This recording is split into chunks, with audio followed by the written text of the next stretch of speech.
Sok szeretettel köszöntünk itt mindenkit az Országos Pedagógiai Könyvtár és Múzeum iskolai könyvtári webináriumában, annak is már a 14. alkalmában, amelynek témájául a hulladékot választottuk, hiszen most van a hulladékmentes hét, ezen a napon hulladékcsökkentési hét, amit ezen a napon indul el. Ezt a foglalkozást az OPK munkatársaiként 3-an terveztük a kollégáknak, Bakó Katalin, Domokos Dóra, és jó magam, Dömsedi Andrea, aki az intézmény iskolai könyvtári referense vagyok. A kolléganők pedig majd később fognak bemutatkozni. És akkor kezdjük is el. Azt kértük előzetesen a résztvevőktől, hogy erre a fali újságra írják föl, hogy mit gondolnak ezekről a témákról. Ugye első körben kék cetlire vártuk azt, hogy mit várnak a webináriumra, miért regisztráltak, miért jöttek, miért kapcsolódtak be.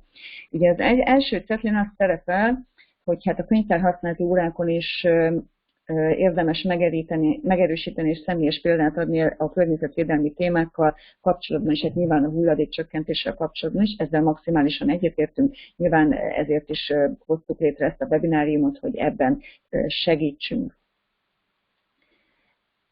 Igen, hát a bibliográfiát azt érezzük, hogy a kollégáknak segítségre van szüksége. Ugye ifjúságítés és kisebb gyerekeknek szóló műveket is gyűjtöttünk, ez hamarosan itt a világpremiéren el fog indulni, és innentől elérhető lesz.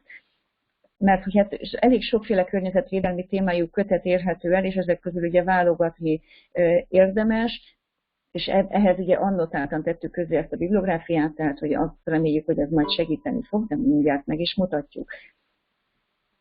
És igen, célunk az is, mint ahogy írtuk is, hogy ötleteket is adjunk, mert ugye nem elég a jó könyv egy-egy foglalkozáshoz, hanem a jó ötlet is, ami a gyerekeket meg tudja mozgatni és be tudja vonni ebbe a témába. Akkor nézzünk, itt van még egy kék cetli. Maximálisan egyetértünk, hogy ugye környezetvédelemre nevelni nem csak a környezetórákon kell, vagy a környezettel kapcsolatos tantárgyak óráink kell, hanem minden nap személyes példánkkal és minden témával érdemes ilyesmit belecsempészni, és hát igen, az olvasmányok is maximálisan ezek közé tartoznak. Nagyon szépen köszönjük az előzetes kérdéseket, de tényleg továbbra is várjuk, hogy közben is folyamatosan szóljatok hozzá, és kérdezzetek, hogyha még valamire kíváncsiak vagytok annak kapcsán, amit mi elmondunk nektek. És akkor most el is kezdjük. Egy pillanat. Először még visszaadnám, hogy átadnám a szót, akkor Bakó Katalin kolléganőmnek, hogy akkor a másik cetliket is olvas el, és utána fogom csak megosztani a kedves kollégákkal a munkatankönyvet. A hangot is, hogyha hallunk, akkor az jó lesz. Szeretettel köszöntök mindenkit. Én is a gyermek- és ifjúságirodalmi külön gyűjteménynek vagyok az egyik gyűjteményi referense, és együtt hoztuk létre ezt a bibliográfiát, ahogy az Andrea már mondta is. Én azt látom, hogy nagy érdeklődés van erre a fajta könyves válogatásra. Célunk mindenképpen az volt, hogy használható irodalmat adjunk a kezetekbe, és nagy előnye, hogy majdnem minden könyv megfordult a kezünkben. Tehát, hogy arra nagy hangsúlyt fektettünk, hogy igen, a témához kapcsolódik, de hogy valójában használható-e. Úgyhogy remélhetőleg, aki ez iránt érdeklődik, nagyon örülünk ennek, hogy érdeklődik, választ fog kapni a bibliográfiánk segítségével. És hát igen, pedagógusként, szülőként, környezetvédőként igenis fontos az, hogy a gyerekeinktől kölcsönkapott földünket úgy adjuk a kezükbe, hogy lehessen az tovább élhető számokra, sőt az unokáink számára is. De azt gondolom, hogy akkor haladjunk, menjünk, és azon tűnődtünk, hogy jó, rendben van, jó lenne, hogyha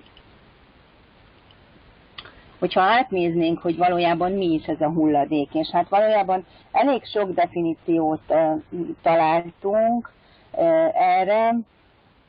Igazság szerint mindenkinek szíve joga az, hogy mit választ. Én azt gondolnám, hogy hogy a célnak megfelelőt érdemes kiválogatni, ezért aztán nagyon sokszor, hogyha egy definíciót szeretnénk a gyerekeknek, vagy a kollégáknak, vagy a téma kapcsán idézni, akkor mindenképpen fontos fordítva elindulni, ha bár itt ugye, hogyha kicsit lejjebb mész, Düdi, mert most igen, akkor én itt adtam meg forrásokat, hogy talán a honlapokról, forrásokból kellene kiindulni, és utána eljutni nyilván a definícióig, hogy picit föl, stop.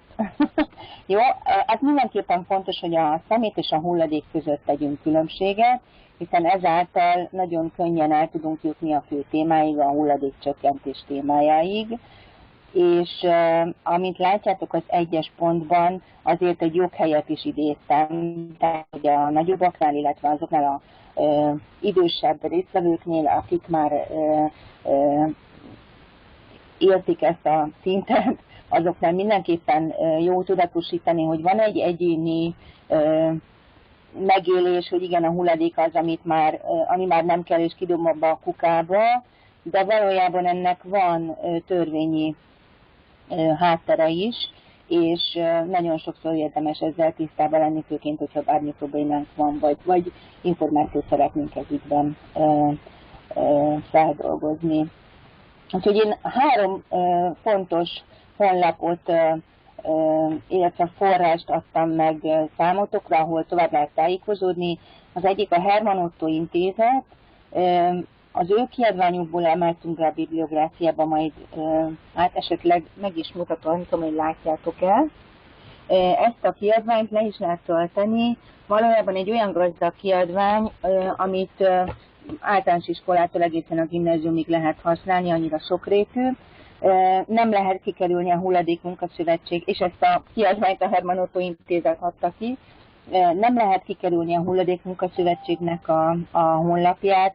Eszméletlen sok tudástári anyag, letölthető anyag van, akciók, sokrétűen kezeli ezt a fajta témakört, mert hiszen sok hulladékos oldal van, illetve a hulladékból termék oldal, itt közérthetően lehet ezeket a definíciókat megtalálni. És hát, hogy az Európai Hulladékcsökkentési Héthez kapcsolódjunk, nyilvánvalóan fontos elmondani azt, hogy ezt minden évben megrendezik, és 2012 óta Magyarországon is.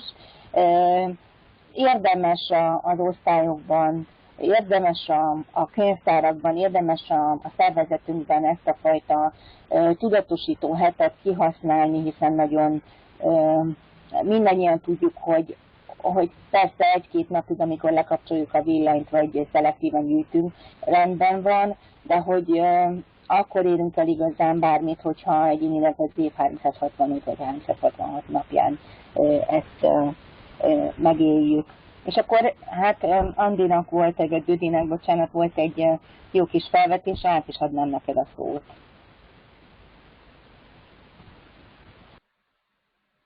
Igen, hát igazából azt gondolom, hogy erre biztos többen gondoltak már, hát, hogy alapvetően a könyvtárak is tehetnek úgy önmagukban és tevékenységükkel a hulladék csökkentésért. Ha például népszerűsítik a könyvtár használatot, ez önmagában már egyfajta hulladékcsökkentés, hiszen tudjuk, hogy hányaknak állnak feleslegesen könyvek a polcaikon, amiket egyszer olvasnak el. Ezeket is lehet újra hasznosítani. Ugye ennek 2 technikája van, eleve is vásárolják meg, vagy amennyiben már megvásárolták és elolvasták, akkor ajándékozzák egy könyvtárnak. Itt nyilván nem azokra a könyvekre gondolunk, amiket 50 évvel ezelőtt vásároltak meg, és már nem annyira aktuálisak, hanem az aktuális, mások által is még érdeklődésre számot tartó kiadványokról van szó.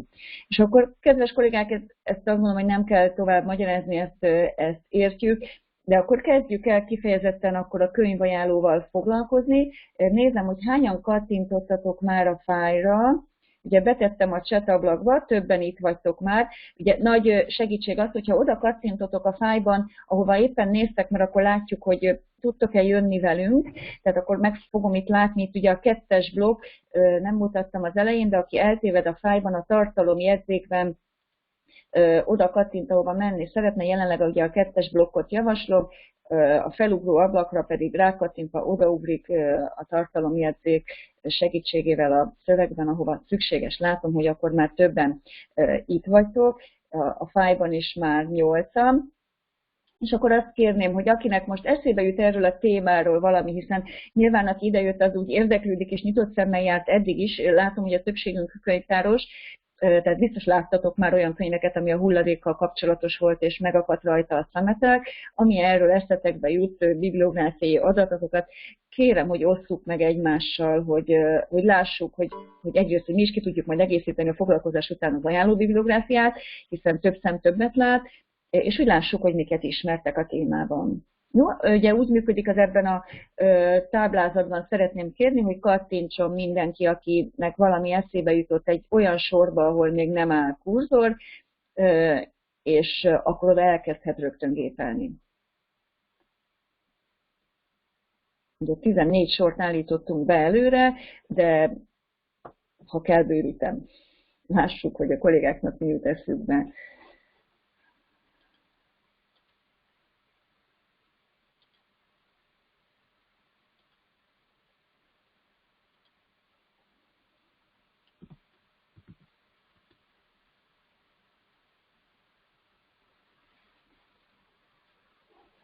Na, jön az első találva, az első javaslat, de itt bármelyik sorba lehet írni, kedves kollégák.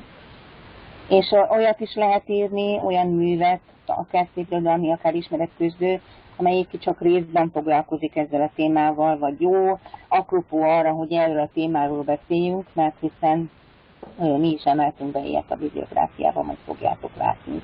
Tehát egész nyugodtan ez a brainstorming ideje. Gévai Csilla neve nyilván nem véletlen kerül itt elő. Igen, az ökoagyú nem szerepel a bibliográfiánkon, én hallottam már róla.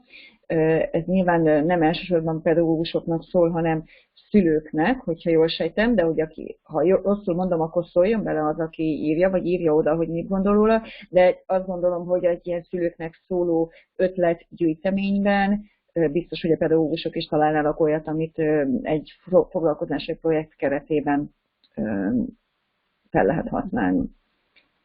Aha, környezettudatos kiskamasz. Ő, ugye, kéznél van, varázsló vagyok, egy igazi könyvtáros, minden könyv itt van. Igen, a nagy zöld könyvet is. Pedig csak home office-ban vagy. Igen, és a nagy zöld könyv is itt volt még az előbb. Itt van most is. Igen, tehát ugye ez a nagy zöld könyv.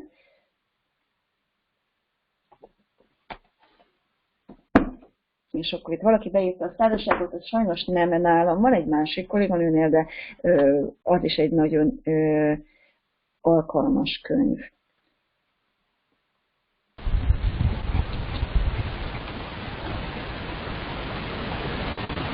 Amíg megváltjuk a világot, igen, a Gévai Csilla féle könyv, ez nem került fel a listánkra, de láttam a keresések közben, és akkor ezek szerint ez is abszolút tartalmaz ilyen elemeket.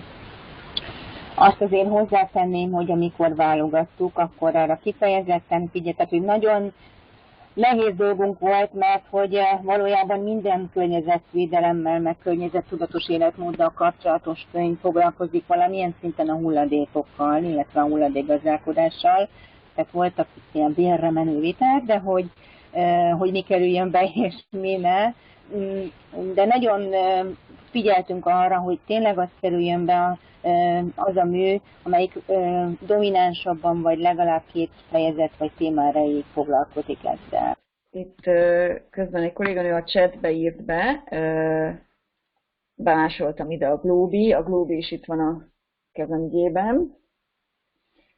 Ugye ezekhez a Globi történetekhez kis videók is tartoznak. Amikor a kukák világán mentek, ezt a kolléganő tudja bemutatni a kamerába, mert nála van, de ezzel ma fogunk is foglalkozni. Na hát kollégák, én azt gondolom, hogy itt át is adjuk a szót, és akkor innentől tiétek a foglalkozást, hiszen egészen tájékozottak vagytok, de azért reméljük, hogy meg fogunk tudni mondani. Ez a Dobd ki a szemetet itt a 10-es sorban ezt nem ismerjük, milyen korosztálynak ajánlott, be tudod írni az oszlopba? Vagy tudsz esetleg mondani róla valamit? És az Öltöznapi Kalauzról is csak hallottam, és a mi listánkon most nincsen. Dobja szemetest. Hú, így már igen, de nem volt a kezemben ez a könyv, nem tudom, hogy a többi kolléga hogy van ezzel.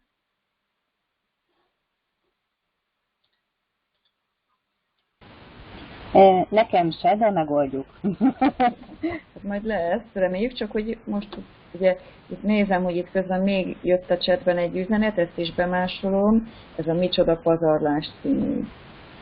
Jó, kedves kollégák, én azt mondom, hogy lesz itt olyan is, ami már ti is ismertek, vagy néhányutok, és akkor lesz majd a listánkon olyan is, amiben azért reméljük, hogy újat is tudunk nektek mondani.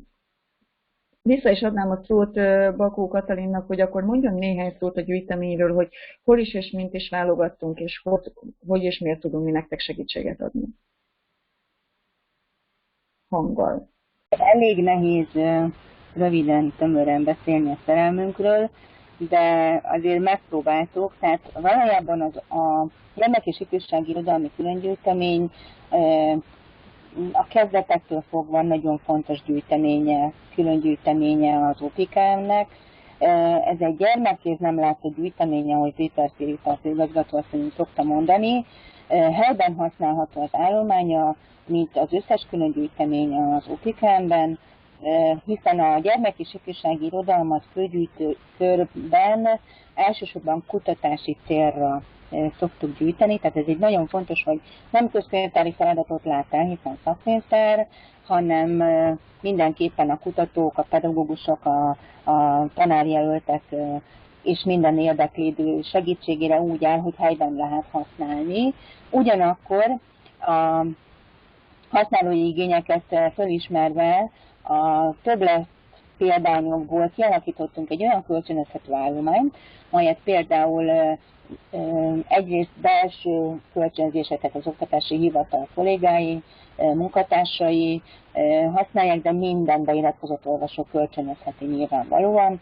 Ezzel az a célunk, hogy az a pedagógus például, aki bejön és módszertant választ, mondjuk éppen az olvasás tanítással kapcsolatban, vagy az olvasóval neveléssel kapcsolatban ki tudja egyúttal kölcsönözni ezeket is. Itt láthatjátok az adatokat, valójában annyit kell még hozzátenni talán, hogy ehhez kapcsolódik, így van a tankönyves anyag, illetve nagyon sok gyermeklapunk van, illetve a módszertani kiadványunk, azok a törgyűjtemény részei. Az állomány mellett fontos tartalomszolgáltatás, illetve fejlesztés zajlik, az elmúlt 2 évben kezdtük el ezeket. Kiemelni a bibliográfiáinkat, illetve a tudástárainkat, és hát ami a másik szerelmünk, tehát hogy egyúttal nekünk 2 szerelmünk van a gyűjteménnyel kapcsolatos munka és a fejlesztés. Ez a szöveg nélküli képkönyvek, silent bookok, képkönyvek fejlesztő módszertani csapatának a munkája. Ennek a mindenféle szempontú vizsgálatát terepen is és elméletben is próbáltuk és próbáljuk folyamatosan kutatni, eszméletlen hatása van, és volt már képkönyves webinárium is, úgyhogy mindenkinek ajánlom szeretettel. És emellett szakmai programjaink vannak, a 4 többletű keresztpasszal kifejezetten gyerekirodalommal kapcsolatos, megosztó, aktuális témákkal foglalkozik. Eddig még online nem volt, de hát úgy tűnik, hogy a közeljövőben muszáj lesz ezzel is foglalkozni. Egész napos, illetve délutános szakmai napjaink voltak. Állandó kínálatunk, hogy könyvtárhasználati foglalkozásokat lehet tőlünk igényelni, és nem csak mint olvasóként, hanem módszertan szempontjából is, tehát hogy a tanárhallgatók nyugodtan jöhetnek hozzánk. És egy új fejlesztésünk az online streames videós felület, ez biztosan állíthatom, hogy ennek lesz még folytatása. És itt láthatjátok az elérhetőségeinket, keressetek, sikítsatok, visítsatok. Minden hozzászólásnak, javaslatnak, építőjelegű kritikának örülünk. És át is adom a szót, vagy ezt most én mondjam, te mondod? Mindegy, igazából én azt mondom, hogy 23 perc alatt elértünk oda, ami miatt a kollégák idejöttek, hogy hát hogy is, mit is tud ez a bibliográfia. És azt gondolom, hogy itt ugye ebből rögtön látni, hogy a gyermek és ifjúság irodalmat is, és szépirodalmat és ismeretközlőt is gyűjtöttünk, korcsoportosan osztottuk, hogy a kollégáknak könnyebb legyen válogatni. Nyilván ezeket a korcsoportos beosztásokat azért kritikával kell kezelni a saját diákjaink, gyerekeink ismeretében, és külön gyűjtöttünk pedagógusoknak szólókat, de ahelyett, hogy erről csak beszélnék, ezt most meg is mutatom a honlapon, ugye ott a prezentációban szereplő linken, akkor ez most már elérhető, itt a világpremier, nem tudom, a tűzijáték az hol fog jönni, de majd mindjárt jön az is. És akkor itt látjuk, hogy tartalomjegyzékkel lehet benne böngészgetni. Ugye itt a hátam mögött meg, amiket már ugye ti is ajánlgattatok, többféle mű kerül itt elő, borítókat is igyekeztünk ide tenni, hiszen sokszor így emlékszünk könnyebben, de itt vannak a bibliográfiai adatok, ezen kívül pedig, hogyha a címre kattintunk, akkor bejön az OPK-m katalógusa, és akkor ott meg lehet nézni a pontos bibliográfiai leírást, adatokat, ha vannak tájszavakat, meg lehet nézni, ez például egy olyan, amire érdemes a példányadatokra is kattintani, hiszen akkor megtudjuk, hogy akkor az OPK-nek ebből a kötetből 2 példánya van, és az egyik akár kölcsönözhető is. De ugyanígy minden egyes műről, aminek ugye itt belinkeltük a címét, azok megvannak az OPK-m állományában, és meg lehet nézni, hogy akkor csak helyben tudjuk szolgáltatni, vagy kölcsönözni is. Ugye jelenleg a kölcsönzés a korlátozások miatt csak iskolai könyvtárakban lehetséges, hiszen ott van munka, bár kollégáknak nyilván más könyvtárakban is el tudjuk küldeni, de olvasókat kiszolgálni, csak iskolai könyvtárakon keresztül tudunk pedagógusokat. De ugye a nem kölcsönözhető állománykönyvtárközi kölcsönzésben sem küldjük. Ugye ezt majd javasoljuk, hogy nézzétek át, ugye a Control Home-mal vissza lehet mindig menni az elejére, és a megfelelő korosztályt kiválasztani. 40 tétel van most ezen a bibliográfián, többnyire újabb kiadású kötetek, bár néhány régebbi is. Igen. És akkor azt gondolom, hogy akkor ugye a 40 tételt nem fogjuk most itt végig bemutatni nektek, azért az kicsit túlzás lenne, ugye ezért írtuk meg azokat a rövid annotációkat, amiket kifejezetten úgy írtunk meg, hogy a hulladék szempontjából, tehát hogyha egy mű nem a hulladékról szól elsősorban, akkor megmondjuk, hogy melyik fejezetében milyen szempontból hogyan kapcsolódik a hulladék témaköréhez. És akkor most, mielőtt még néhány feladat és konkrét módszertani ötletelés következne, azt megelőzően akkor konkrét személyes és szubjektív ajánlókat szeretnénk adni 3 kiemelt műről, és elsőképpen Bakó Katalin kedvence következik. Hát ez egyik kedvencem természetesen, mert elég nehéz volt választani. Ahogy látjátok, tehát hogy nem azért vagyok én elől már, hogy imádok beszélni, egyébként igen, de nem. Tehát, hogy ez egy korosztályi haladás is. Egy teljesen, tehát hogy nagy örömömre találtam itt mutatom is, egy papírszínházas, a témában zseniálisan használható papírszínházas. Hát ilyen, ez egyébként láttok? Kicsit följebbre ment. Nekem most így megakadt. Így jó. Jó. Látunk. Ott lesz, hogy mire jó egy lyukaszacskó. Nem mondom el, hogy mire jó egy lyukaszacskó, hanem azt mondom el, hogy a papírszínház, mert ugye itt alapjáraton, ha megnézitek, akkor általános iskola, tehát a kiskortól vannak anyagok, de hogy ez egy olyan felület, a papír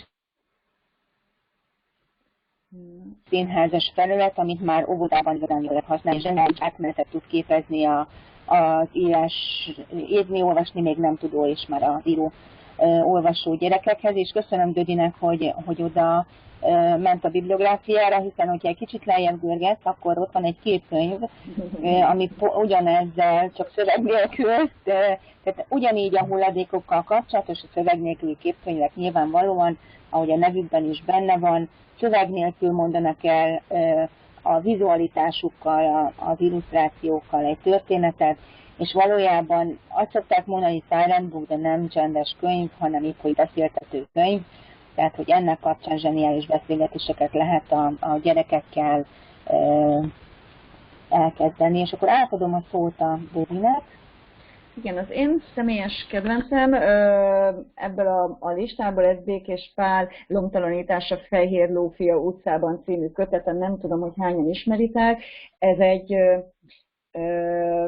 látszólag kisebbeknek szóló mesekönyv, ugye mi is, hiszen ugye sok képpel, kevés szöveggel működik, de ettől függetlenül én azt gondolom, hogy itt az ajánlomban is ugyanaz szerepel, hogy akár felső tagozatban, de akár feljebb is használható, hiszen ugyan a kötet nem elsősorban a szemétről szól, és nem a hulladékról, bár nyilvánvalóan a lomtalanítás kapcsán ezt érinti, de hanem sokkal erősebb vonulat benne az emberi érzelmek és az emberi kapcsolatok, amit viszont azt gondolom, hogy ennek a mélységét, ami ebben a kötetben előkerül, ezt nyilván az idősebbek jobban meg tudják érteni, de hogy ez igazi jó gyerekkönyv, tehát egy több rétegű, több korosztálynak is hasznosítható. Ugye, és egy idézetet emeltem ki belőle itt az ajánlómban, az egyik ember szemete, a másik kincse, ami azt gondolom, hogy egy nagyon fontos gondolat, úgy általában a lomtalanításhoz is, meg a hulladék témához is.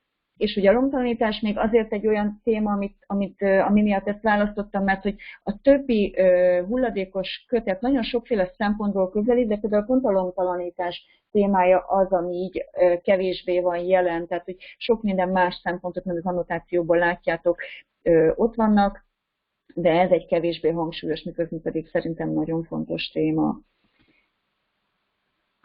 És akkor halljuk a harmadik bemutatkozó Domokos Dóra kolléganőnk bemutatójának magyar hangja Bakó Katalin. Igen, közben a Dóri itt van, meg nem volt itt, meg kidobta a rendszer. Na, szóval, hogy itt már az ajánló bibliográfiáitok alatt megjelent a szárazság könyv, ami egy nagyon friss könyv, tehát idei megjelenésű, és én felolvasnám, vagy röviden bemutatnám, hogy a Dóri miért szereti ezt a könyvet, meg gondolom azért mindannyian is kezünkbe fogjuk venni ezt. Műfaji besorolását tekintve Roik Tamás ifjúsági könyve egy klímafikciós, climate fiction, vagy cliffy, ahogy szoktuk mondani, ifjúsági regény. Erőssége számomra egyrészről abban rejlik, hogy 100%-ig magyar környezetben játszódik, másodszorban lendületes a történet szinte filmszerű. Imádtam a nem is olyan távoli klímakatasztrófán átesett Magyarország szabályainak, államstruktúrájának, társadalmának vízióját.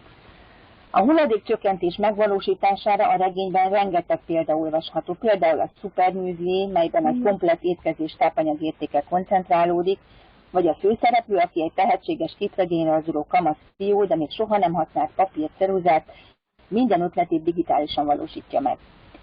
Pontos 21. század közepi tankönyvekkel, jogszabályokkal, alaptörvényi részletekkel ismerkedhetünk meg minden új fejezet elején, amelyek közül kiemelnék egyet, amely a pazarlás és hulladékképződés megakadályozását tart szem előtt. Ha megnyitod a csapot, már legyen alatta a poharad. Ne folyasd a vizet feleslegesen. Csak akkor vegyél ásványvizet, ha nincs más megoldás, ne szennyezz műanyaggal a környezetet. Részlet egy kisiskolásoknak készült tankönyvről, és ugye idézett a regény 78. oldaláról. Ajánlom a regényt az útkereső kamatoknak és azoknak a pedagógusoknak, szülőknek, akik szeretnének a mai klímadepresszióval is küzdő fiatalokhoz közelebb kerülni. Itt azért két fontos kulcs, és itt van vége Dóri ajánlójának. Két nagyon fontos dolog hangzott itt el, a Cliffy és a klímadepresszió. Tehát a Cliffy az egy új műfaj, és valójában megnéztem a Goodreads oldalán, 2000-en is több idegen nyelvű, angol nyelvű Cliffy mű jelent már meg, és hát a klímadepresszió az mindannyiunkat, és elsősorban a kamaszokat nagyon érinti, úgyhogy talán ezekkel a művekkel nem csak olvasóvá lehet nevelni, hiszen rólunk szól a történet, hanem el lehet kezdeni egy nagyon fontos érzékenyítő, önbizalomnövelő, biztonságot adó beszélgetést is. Jó. Köszönjük szépen a bemutatókat. Remélünk, hogy azért itt is hallottatok olyasmit, ami már segíthet, de a maradék időnkben 3 konkrét kötettel szeretnénk foglalkozni. Itt kiválasztottuk számotokra, hogy akkor szerintünk, tehát ezek más szempontból a kedvenceink, így módszertanak, vagy sokféleképpen felhasználhatónak gondoljuk. Főleg alsó tagozatosoknak ajánljuk így az Amikor a kukák világgá mentek. Ha jövünk itt még sokkal lejjebb, de hogy a tartalomjegyzék is segíthet, akkor felső tagozatosoknak a Green Bird kötetet ajánljuk, ugye ezt még nem mutattuk közelebbről, ugye ez egy szótár, egy képes szótár, ami szerintünk felső tagozatban már nagyon jól használható, és a harmadik, amit kiválasztottunk, az a Gréta vagyok, itt a két egy picit belecsúszott, de nem probléma, de ezt kijavítom, de hogy ugye ez a könyv, amit most ugye nyilván sokan láttatok, ennek azért elég erős reklámja volt. Tehát ezzel a 3 könyvvel szeretnénk foglalkozni. Arra kérünk titeket, hogy választatok a 3-ból egyet, bár nyilván, ha nagyon gyorsak vagytok, akkor több táblázatba is beleírhatok, és próbáljátok meg, sőt, azt javaslom, hogy lehetőleg olyat választhatok, amilyen könyvet még eddig nem ismertetek, és próbáljátok meg csak a bibliográfiai hivatkozás és az annotáció alapján ötleteket kitalálni, hogyha ebben a témában kellene foglalkozást, vagy valami projektet terveznetek, akkor mit kezdenétek ezzel a könyvvel, és majd mi is fogunk nektek ötleteket adni, neked nyilván az egymás ötletei lesznek fontosak. Nem tudom, hogy követhető voltam-e, tehát hogy akkor azt kérem, hogy akkor itt, ha tartalomjegyzékbe mentek, vagy tekergettek, akkor vagy az alsóst, vagy a felsőst, vagy a 14 pluszos kötetet választátok. Ott ugye elolvashatjátok, átemeltük ide a bibliográfiából azt, amit a kötetről tudni lehet, amelyek mi közzétettünk ezzel kapcsolatban, és akkor próbáljatok meg ötleteket, konkrét ötleteket, foglalkozásterveket, feladatötleteket, mit kezdenétek ezekkel a kötetekkel.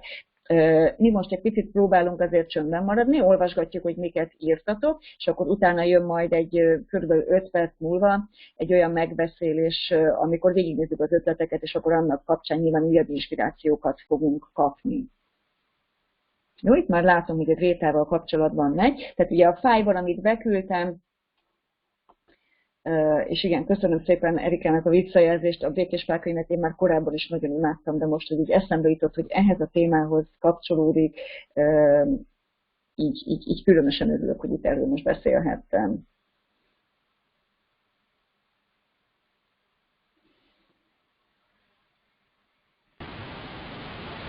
Kedves névtelen Lamantin, végtelenül örülök a szabaduló szóval megemlítésének, zseniális. Nekem a 3. gyerekem most 6-os, és a Magyar Tanárok Pál utcai fiúk szabaduló szobát készített számukra. Visongtak az örömtől, és az ilyen együttmunkálkodós csacsogás az egekig ért. Úgyhogy ez nagyon-nagyon jó, és szeretném jelezni, hogy egyre több könyv jelenik meg a szabadulószoba kialakításának módszertanáról, tehát hogy ez ügyben nyugodtan lehet, sőt most volt Pécsen a megyei könyvtárban szabadulószobás projekt is, úgyhogy azt is lehet. Közben én nem látok senkit, de most nyilván olvassátok, de az alsó tagozatosat is lehet választani, hogy amikor a kukák világgá mentek, egy nagyon-nagyon szuper antológia, egy mesegyűjtemény. Ugye itt látszik, hogy elsősorban alsó tagozatos korosztálynak ajánlják.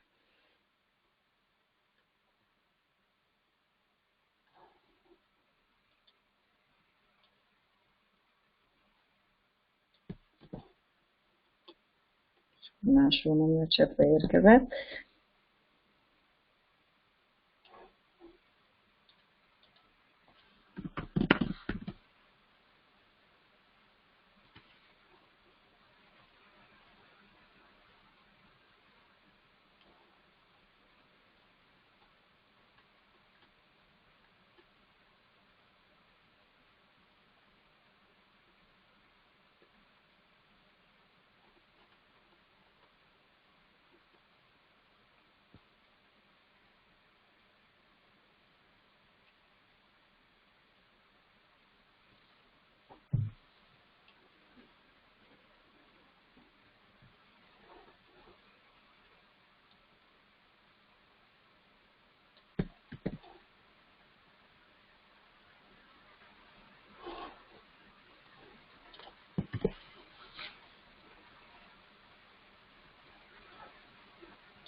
Ennek jönnek az ötletek, nagyon szuper.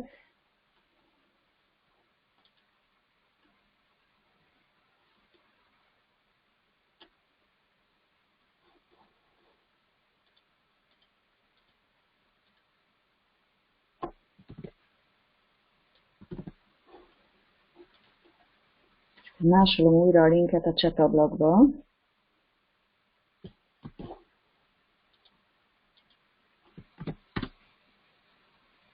Nem sikerült.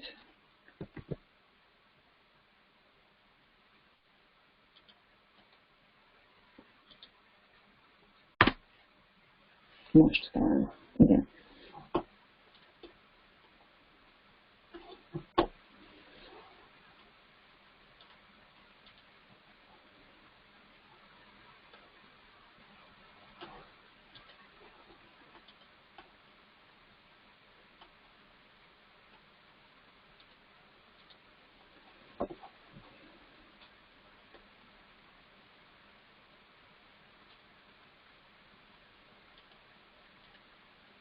Lehet, hogy ez a szótár használat rossz helyen van most, mert ugye ezt a Gréta aláírta az, aki írta, de én azt feltételezem, hogy ez inkább ide egyel följebb való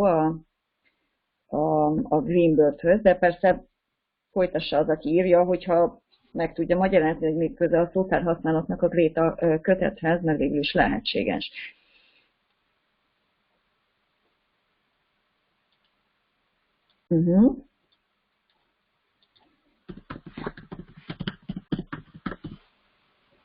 Hoppá. Bocsánat, itt beleírtam.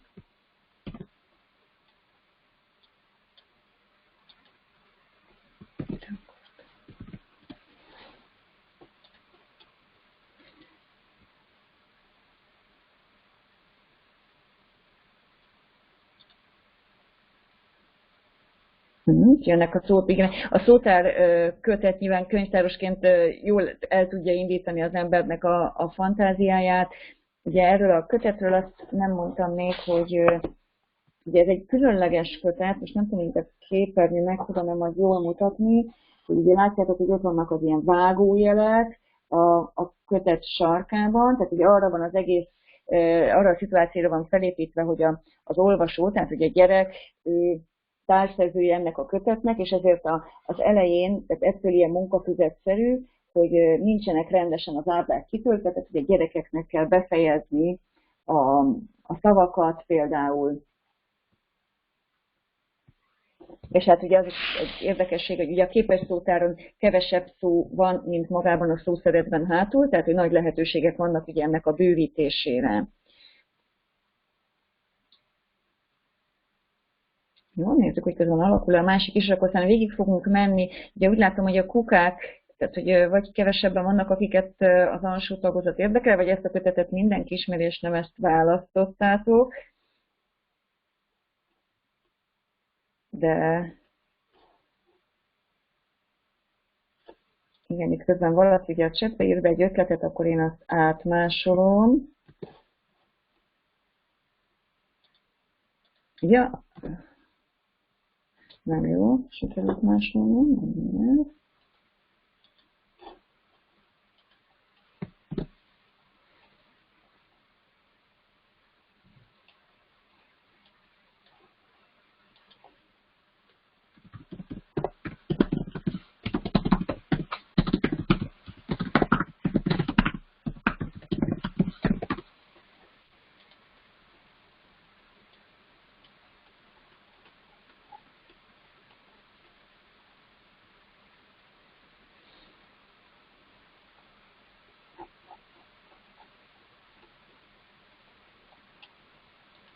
Na, hát kedves kollégánk, szerintem kezdjük el a megbeszélést, közben mi is mutatjuk a mi ötleteinket, de nagyon tetszenek a tiétek közt, és több olyat láttam, ami nagyon jó.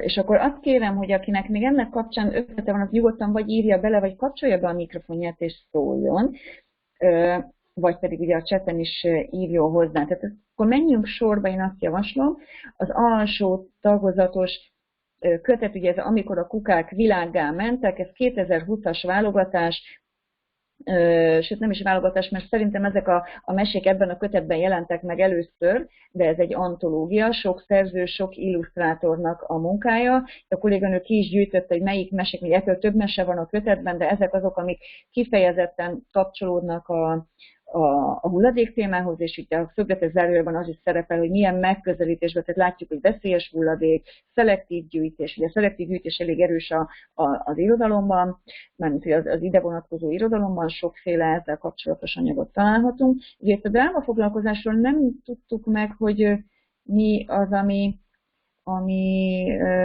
pontosan ezt jelentene, de esetleg valaki odaírhatja, vagy mondhatja, hogy milyen drámafoglalkozást képzelne el ennek kapcsán. És akkor én... Elnézést kérek, az Igen? én voltam. Semmi gond. Pedagógusként, de hozzátartozik mi lenne, ha tényleg nem lennének kukák. Ja, hogy az egyben van a kettő, igen. Aha, jó, akkor oda másolom. Tehát, hogy el tudjuk játszani. Ugye a címadó mese alapján ezek szerint, hiszen ugye a kötet címe az egyik mesének a címe, ez valóban egy érdekes játék lehet. És aki a kézműves foglalkozást írta, ő milyen foglalkozást képzelne el ehhez? Tudjuk-e? Mert ugye itt az a kérdés mindig, mert kézműves foglalkozás sokfélét tudunk, de hogy mi az, ami konkrétan a mesékhez kapcsolódhat? Sziasztok, van hangom? Van. Ja, de szuper. Hát itt én ezt a teljesen általános, hogy például WC brigából lehet akár már most karácsonyra mindenféle figurát gyártani, ilyesmikre gondolok. Mondjuk ugye azt mondom, hogy azok a jó foglalkozások egy kötethez kapcsolódóan, amik valahogy tudnak a történetből kiindulni, bár nyilvánvalóan ehhez a történeteket ismerni kell, tehát igen, hogy igen. bele kellene néznünk, de hogy ez a szelektív, meg az újrahasznosító dolgok, ezek biztos, hogy nagyon adják magukat, hogy valamilyen kézműves foglalkozást tudjunk ehhez kapcsolni. Ami hát például elromlott tárgyakhoz itt biztos, hogy nagyon jó kis kézműves foglalkozás lehet. Igen, tehát van egy ilyen Julász Péter kötet. Vagy igen. Írás. Igen. Ez mindenképpen érdekes. Jó, ami a mi fantáziánkat nagyon megfogta, hogy a kötethez, hogy a leírásban is lehet látni, az annotációban, hogy körinterjúk tartoznak, amikben ugyanazt a kérdést tették fel az összes alkotónak, nem sokat, tehát 3 vagy 4 talán, ami azt jelenti, hogy könnyen akár egy óra keretében is megvalósítható, hogy ugyanezeket a kérdéseket feltesszük a gyerekeknek, vagy akár nagyobbaknak már azt is mondhatjuk, hogy ők maguk végezzenek ilyen kutatást, hogy akkor akár a tanáraik, akár az osztálytársaik, akár az iskola más dolgozói, vagy nem tudom, bárki más, nyilván célközönséget lehet választani, ők mit válaszolnának azokra a kérdésekre, és ugye az egyik kérdés az a címadó meséhez kapcsolódik különben, hogy ez mi lenne, hogyha a kukák világgá mennének, ugye ami jól kapcsolható akár a drámafoglalkozáshoz is, amit itt valaki említett. Más ötlet esetleg szóban, mert... Gyuri, említetted, hogy 1 óra keretén belül lehetne. Én meg annyira gazdagnak tartom ezt a kötetet, hogy én ezt akár el tudtam képzelni egész fél évben.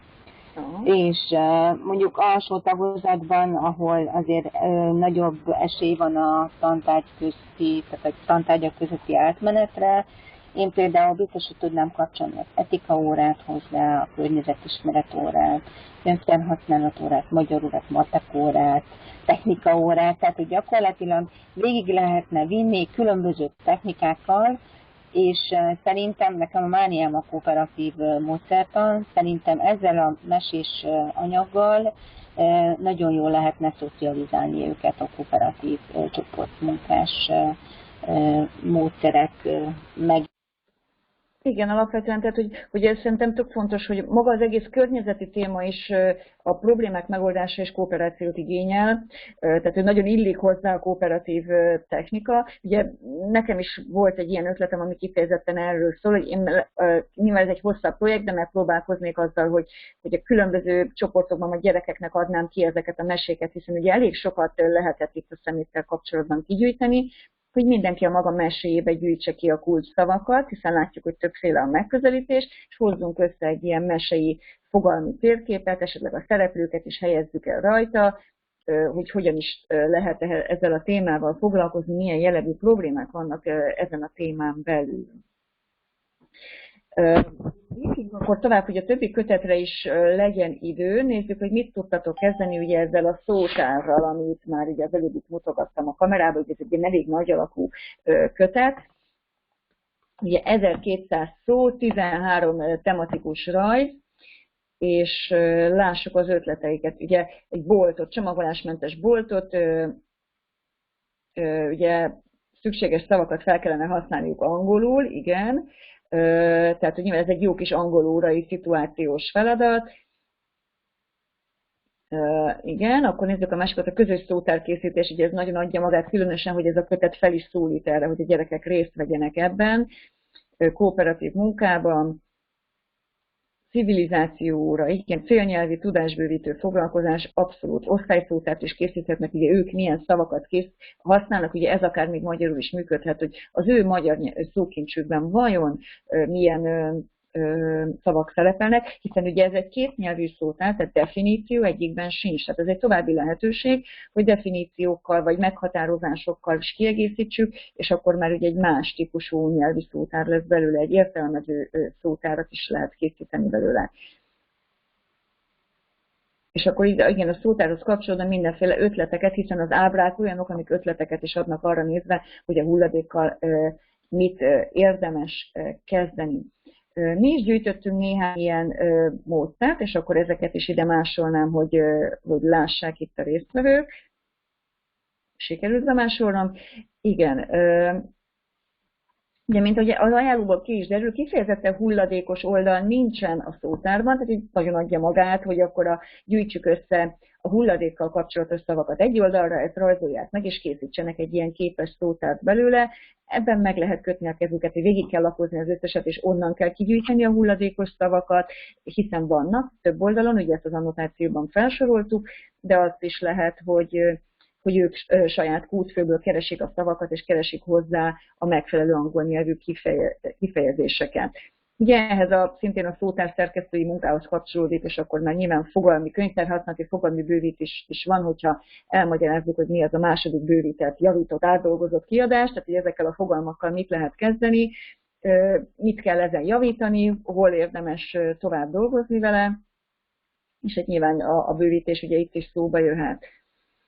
De ugye önálló szótárt, és ugye ezt már valamelyikőtök írt ehhez hasonló ötletet, hogy ők készítsenek ugye hulladék szótárt, ugye ezt lehet módszeresen felépítve egy komoly projektként, hogy kiosztjuk a témákat, lesz főszerkesztőnk, korrektorunk, illusztrátorunk, és így tovább, tehát egy egész komoly projektet is lehet erre tervezni.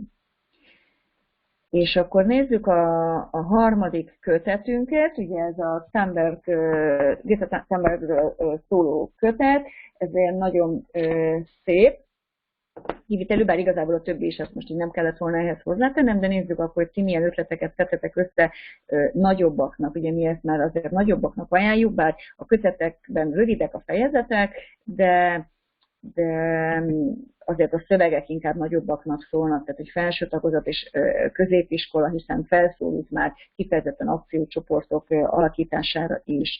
Ugye a szabaduló szobáról már ugye beszéltünk korábban, hogy ebben óriási lehetőségek vannak, és igen, a könyv segítségével kell őket megoldani, és akkor így tökéletes szabaduló szoba építhető erre a kötetre. És itt látom, hogy valaki ír még közben, akkor közben keresem én is, hogy milyen ötleteket szedtünk össze, és akkor másolom, de míg az a válaszot elkészül. Igen, már látom is, nagyon jó ötlet. Mi is gondolkodtunk hasonlóban, hogy ugye ennek segítségére, hiszen a kötet nagyon informatív, ugye ez egy ismeretterjesztő kötet, nem egy regény, nagyon informatív, sok adattal, a kevés 2-3 oldalas szövegek ellenére azért kellően sok adat van benne, ahhoz, hogy ehhez már valami meggyőző, transzparens is készíthető legyen, ami hát nyilvánvalóan Greta Thunberg tevékenységéhez nagyon-nagyon jól illeszkedik. Ugye, amit én ideírtam még javaslatot, ez az, hogy a kötetnek van egy jó felépítése, amit sajnos nem következetesen alkalmaz, próbálok egyet, amiben van, keresni. Tehát, hogy úgy néz ki, hogy 2-3 oldalban leírja a problémát, ugye, ami a fejezetben szerepel, majd utána, tehát ugye itt van például a szuperhősök, akikre rádíthatjuk a Föld jövőjét, ugye nagyon röviden itt ez másfél oldal, sőt ez összesen csak másfél oldal, majd jön egy ilyen duplas narancssárga oldal, amikor konkrét kérdések vannak, ugye jelen esetben az, hogy melyek a hagyományos, tiszta és megújuló energiák, és vannak rá válaszok. És pont a két hulladékos fejezetben nincs meg ez a narancssárga oldal, tehát hogy így nagyon adja magát, hogy akkor a gyerekekkel készítsük el, hogy akkor milyen aktivitást, milyen problémákat vetnének fel. És ugye nagyon köszönöm az infografikát, ugye arra is alkalmas ez a kötet. A másik ugye előnye vagy pozitívuma a kötetnek, hogy van benne fogalomtár, hát viszont csak 16 fogalmat tartalmaz, és nyilvánvalóan sokkal több van benne, a gyerekek kigyűjthetnék ezeket a fontos fogalmakat és dolgozhatnának vele. Ami meg egy kifejezetten jó kis könyvtárhasználati feladat, hogy ugyan van szakirodalom jegyzéke, de mivel ez mégiscsak egy ismeretterjesztő és nem annyira tudományos kötet, ugye ennyi kis rövidkebb szakirodalom jegyzék van benne, és maguknál a konkrét idézeteknél és adatoknál nincsenek ott családjegyzetek, tehát lehetne hitelesítetni a gyerekekkel az adatokat, hogy azok valóban úgy vannak-e, járjanak utána. Vagy, mivel ugye ez a kötet is ugyan nem olyan nagyon régi, de azért eljön az az idő, amikor már régi lesz, vagy azóta már ugye ezen a területen azért sok új kutatás van, ugye ez a kötet 19-es, hogy nézzük meg, hogy vannak-e frissebb adatok, tehát frissítsük föl. Vagy, mivel ugye ez nem egy magyar szerző munkája, magyar adatokkal is ki lehetne egészíteni az itt felvetett környezeti problémákat. De ugye a transzparenshez köthetően ugye egy felolvasó performance is tervezhetnének, hiszen két és fél oldalt felolvasni azért nem egy hosszú, egy szünetben ki lehet állni egy aulába, és ezügyben valamit ügyködni, és ezzel a könyvet, az olvasást, a problémát egyszerre népszerűsíteni. És a kötet végén van egy 10 pontos akcióterv, klímaakcióterv, amiben olyan ötletek vannak, amik egyszerűen, tehát akár a gyerekek által is megvalósíthatók, mint hogy tároljuk az ételt üveg vagy kerámia edényben és nem műanyagokban, meg hogy járjunk biciklivel, kifejezetten hulladékos klímaakciótervet is készíthetnének, és ami szerintem különösen érdekes lehet, hogy készíthetnének a könyvtárnak klímaakciótervet, hogy mi a könyvtárban mit tehetünk annak érdekében, mind könyvtárosok, mind olvasók, hogy a klímahelyzet javuljon, akár konkrétan a hulladék, akár általában. És még egy dolog, amit ugye én még nem írtam le, de majd szeretném, hogyha ti megnéznétek, ezt már csak tegnap este vettem észre, hogy ugye nagyon sok ilyen környezetvédelmi kiadványon láttuk azt, hogy rajta van, hogy újrahasznosított papírra készítették már magát ezt a kiadványt is, hiszen nyilván felmerülhet, hogy hulladékcsökkentésről beszélünk, és arra búzítunk, hogy vegyetek még többet ebből a kiadványból, hogy a kiadónak jó legyen, de hogy azért tesznek is a környezetért, tehát tényleg sok környezetbarát papíron van. De ez a Gréta kötet, itt most itt alul láttok egy logót és egy QR kódot a címlapverzón, és ez azt mondja, hogy klímasemleges nyomtatási termék. Ennek a logója van rajta, és van egy QR kód. Ha a QR kódra rákattintotok, amit én most a gépemmel nem tettem meg, és így nem fogom tudni rögtön behozni nektek, a képernyőben is megmutassam, ez a házi feladat lesz, mert én nem készültem fel rendesen. És ez egy olyan oldal, ahol a Móra kiadó és az Alföldi Nyomda, aki a kötetet készítette, regisztráltak és támogattak egy klímavédelmi projektet Pápua Új-Guineán annak érdekében, hogy a karbonkibocsátás csökkenjen. És ott meg lehet nézni a projektet, hogy mi az, amit nyilván ennek a könyvnek az előállítása, a megvásárlása során támogatunk a klímavédelem érdekében is. Nyilván rengeteg lehetőség van abban, hogy akkor ennek a projektnek, ennek a konkrét Pápua Új-Guinea projektnek nézzenek utána a gyerekek, mi köze ennek ehhez a kötethez, mi köze a problémához, és így tovább. Jó, én nagyon röviden ennyit szerettünk volna összetenni, nem tudom, hogy a kolléganők szólnának-e még hozzá, vagy a résztvevők. És hogy kaptatok-e újat, nyilván ezek a kérdések, de ezt elkezdhetjük úgy is, hogy egy mentimétert hoztunk nektek. Ha a fájban kattintotok a linkre, akkor nem kell a kódot beírni. Tehát, hogyha itt nem a visszajelzésben, hanem a lezárásban erre a linkre kattintotok, akkor rögtön be tudtok írni a számítógépen is, de akinek telefonon egyszerűbb, vagy más mobileszközön, ami a kezében van, az ugye itt a menti.com, ahogy itt írja fönt, és ezzel a kóddal tud hozzászólni, hogy mit gondol arról, hogy ma ettől az egyórás foglalkozástól mit kapott, de közben ezt most el is veszem a képernyőről, amíg esetleg erre írtok, de hogyha van még valaki, és nagyon jól látni, hogy itt vagytok, mind próbáltok írni a Mentire, köszönjük, mindjárt fogom majd mutatni, de hogyha valakinek a 3 könyvvel, vagy bármelyik második említett könyvvel kapcsolatban van még hozzászólása, javaslata, akkor azt szívesen vesszük, vagy valamelyik ötletről újabb ötletet támaszt. Csak ugye elnézést, itt időközben az időből kicsúsztunk, nem szeretnénk ugye, ha lemaradnátok sok mindenről, még a mai napi munka tekintetében, de szóljatok hozzá nyugodtan hanggal is, bár nagyon szépen köszönjük az írásbeli ötleteket és javaslatokat a kötetek feldolgozásához. És közben jönnek, ugye már 3 kolléga küldött be a Mentiméterre visszajelzést. Még szeretnétek ilyet? Hát ha bemondanátok, hogy beírnátok a chatbe, hogy milyen témában szeretnétek még hasonló bibliográfiát, akkor majd elmondjuk a főnökünknek, hogy mire teremtsen nekünk időt.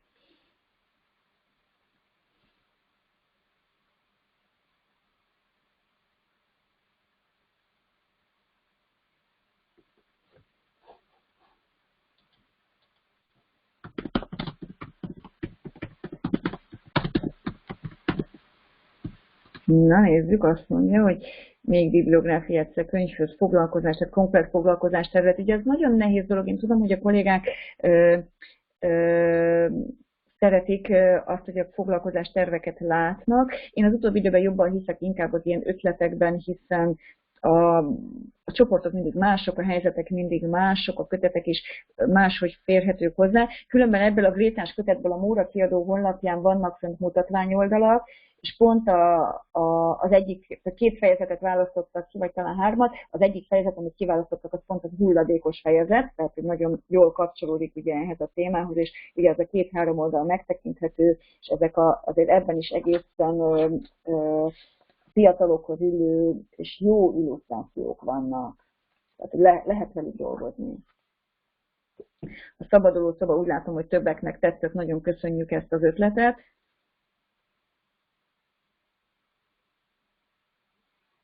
Motivációt. Jó, kedves kollégák, itt még valaki hozzászól, ha jól értem. Akkor nagyon szépen köszönjük, hogy itt voltatok, hogyha nincs több hozzászólás, vagy szeretne valaki? Nem? Akkor én most le fogom kapcsolni a felvételt, és hogyha valakinek még azután van kérdése vagy hozzászólása, akkor mi még itt maradunk, és akkor lehet a témáról beszélgetni. Köszönjük szépen, hogy itt voltatok.